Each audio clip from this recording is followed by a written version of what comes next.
നമസ്കാരം. സ്റ്റാർ.പൈയിലേക്ക് സ്വാഗതം. എൻ്റെ പേര് ജാജിഷ് തോമസ്. നമ്മൾ കഴിഞ്ഞ ലെസണിൽ കണ്ടിരുന്നു ഡച്ച് മാത്തമാറ്റീഷ്യനും കമ്പ്യൂട്ടർ സയൻറ്റിസ്റ്റുമായ വാൻ റോസം എന്ന വ്യക്തിയാണ് ആദ്യമായി പൈത്തൺ പ്രോഗ്രാമിംഗ് ലാംഗ്വേജ് വികസിപ്പിച്ചെടുത്തത്. 1980കളുടെ അവസാന കാലഘട്ടത്ത്, അതായത് 1989കളിൽ വാൻ റോസം ആംസ്റ്റർഡാമിൽ CWI എന്ന ഗവേഷണ സ്ഥാപനത്തിൽ മാത്തമാറ്റിക്സിലും കമ്പ്യൂട്ടർ സയൻസിലും ഗവേഷണം നടത്തിക്കൊണ്ടിരിക്കുകയായിരുന്നു.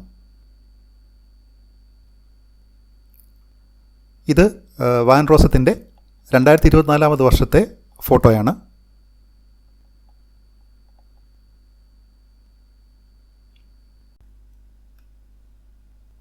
വാൻ റോസം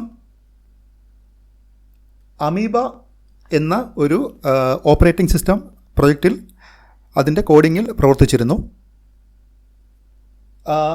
ആ പ്രൊജക്റ്റിന് വേണ്ടി അദ്ദേഹം C പ്രോഗ്രാമിംഗ് ലാംഗ്വേജിലാണ് കോഡുകൾ എഴുതിയിരുന്നത്. അദ്ദേഹം ആ പ്രൊജക്റ്റിൽ C പ്രോഗ്രാമിംഗ് ലാംഗ്വേജ് വളരെയധികം ഉപയോഗിച്ചിരുന്നു. C പ്രോഗ്രാമിംഗ് ലാംഗ്വേജിൻ്റെ കോംപ്ലക്സിറ്റിയും വളരെയധികം വരികളുടെ കോഡിങ്ങും കാരണം അദ്ദേഹം വളരെ ലളിതമായ ഒരു പ്രോഗ്രാമിംഗ് ലാംഗ്വേജ് ഉണ്ടായിരുന്നു എങ്കിൽ നന്നായിരുന്നു എന്ന് ആലോചിച്ചിരുന്നു. പൈത്തൺ പ്രോഗ്രാമിംഗ് ലാംഗ്വേജിൻ്റെ ഉത്ഭവം ഇതിൽ നിന്നാണ്. ആ സമയത്തുണ്ടായിരുന്ന ABC എന്നൊരു പ്രോഗ്രാമിംഗ് ലാംഗ്വേജിൻ്റെ സ്റ്റൈലാണ് വാൻ റോസം പൈത്തണിന് വേണ്ടി തിരഞ്ഞെടുത്തത്.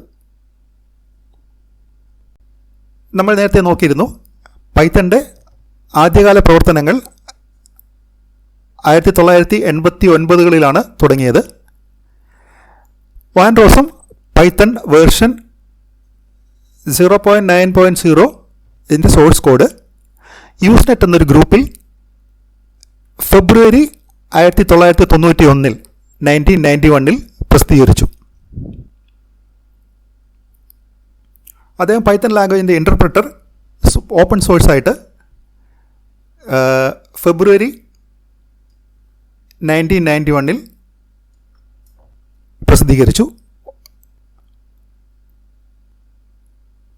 all.source എന്ന ഒരു യൂസ്നെറ്റ് ഗ്രൂപ്പിലാണ് അദ്ദേഹം പൈത്തൺ ഇൻ്റർപ്രറ്ററിൻ്റെ ഓപ്പൺ സോഴ്സ് കോഡ് പ്രസിദ്ധീകരിച്ചത്. ഓപ്പൺ സോഴ്സ് ആയതുകൊണ്ട് ലോകത്തെമ്പാടുമുള്ള അനേകായിരം വ്യക്തികളുടെ സംഭാവനകൾ പൈത്തൺ പ്രോഗ്രാമിംഗ് ലാംഗ്വേജിൻ്റെ വിജയത്തിന് പിന്നിലുണ്ട്. ഓപ്പൺ സോഴ്സ് എന്ന പദം അക്കാലത്ത് അത്രയ്ക്ക് അറിയപ്പെട്ടിരുന്ന ഒരു പദമല്ലായിരുന്നു.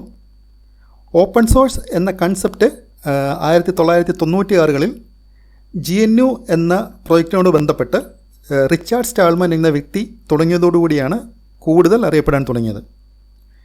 GNU അഥവാ GNU നോട്ട് യൂണിക്സ് എന്ന പ്രോജക്റ്റിനെ പറ്റി നിങ്ങൾ കേട്ടിരിക്കും. ലിനക്സ് എന്ന ഓപ്പറേറ്റിംഗ് സിസ്റ്റത്തിൻ്റെ തുടക്കം GNUവിൽ നിന്നാണ്.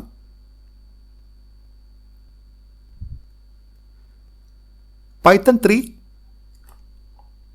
എന്ന വേർഷൻ 2008ലാണ് പ്രസിദ്ധീകരിച്ചത്. ഇപ്പോഴുള്ള വേർഷനുകൾ പൈത്തൺ 3യെ ബേസ് ചെയ്തിട്ടുള്ളവയാണ്. പൈത്തൺ 2ഉം പൈത്തൺ 3യും തമ്മിൽ വ്യത്യാസമുണ്ട്. പൈത്തൺ 3 ബാക്ക്വേർഡ് കോമ്പാറ്റബിൾ അല്ല. പൈത്തൺ 3ക്കാണ് ഏറ്റവും പുതിയ ഫീച്ചേഴ്സും കൂടുതൽ പെർഫോമൻസും ഉള്ളത്. പൈത്തൺ 2 ഓൾറെഡി അതിൻ്റെ എൻഡ് ഓഫ് ലൈഫ് ആയി കഴിഞ്ഞു. ഇപ്പോൾ പൈത്തൺ 2 അപ്ഡേറ്റ് ചെയ്യപ്പെടുന്നില്ല. നമുക്കിനിയും പൈത്തൺ വേർഷനുകളെ കുറിച്ച് നോക്കാം. പൈത്തൺ 1 1994 അതിൻ്റെ റിലീസ്. പൈത്തൺ 3, അതായത് ഇപ്പോഴത്തെ വേർഷൻ്റെ ലേറ്റസ്റ്റ് വേർഷൻ ബേസ് ചെയ്യുന്നത് പൈത്തൺ 3ലാണ്. ഡിസംബർ 2008 ആണ് പൈത്തൺ 3 റിലീസ് ചെയ്തത്. ഇന്നത്തെ ഡേറ്റ് വെച്ച് ഒക്ടോബർ 30, 2024 ലേറ്റസ്റ്റ് വേർഷൻ പൈത്തൺ 3.13 ആണ്. അത് ഒക്ടോബർ 7, 2024 റിലീസാക്കിയിട്ടുള്ളത്. ഈ വീഡിയോ എല്ലാവർക്കും ഉപയോഗപ്രദമായെന്ന് വിചാരിക്കുന്നു. അടുത്ത ഒരു വീഡിയോയിൽ കൂടി ഉടനെ തന്നെ കാണാം. നന്ദി.